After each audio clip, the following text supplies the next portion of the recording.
ବ୍ୟାଟଙ୍କ ପରେ ପାକିସ୍ତାନ ବିପକ୍ଷ ମ୍ୟାଚ୍ରେ କମାଲ କରିଛନ୍ତି ଭାରତୀୟ ବୋଲର।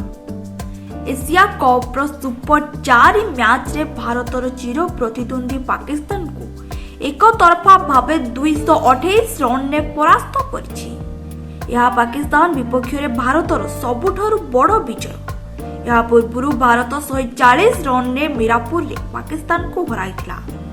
ଏବେ କଲମ୍ବୋରେ ଭାରତୀୟ ଟିମ୍ ନୂଆ ରେକର୍ଡ ସୃଷ୍ଟି କରିଛି।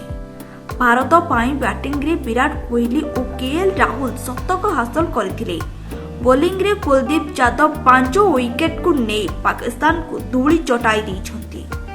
ଭାରତ ଦେଇଥିବା 357 ରନ୍ର ଟାର୍ଗେଟ ପିଛା କରୁଥିବା ପାକିସ୍ତାନ କେବଳ 128 ରନ୍ରେ ଅଟକି ଯାଇଛି। ଏପରିକି ଦଳ କେବଳ 32 ଓଭର ହିଁ ବ୍ୟାଟିଂ କରିବାକୁ ସକ୍ଷମ ହୋଇଛି। ତେବେ ଆଜି ଭାରତ ସୁପର 4ର ଦ୍ୱିତୀୟ ମୁକାବିଲାରେ ଶ୍ରୀଲଙ୍କାକୁ ଭେଟିବ। Bureau report, Kalinga news.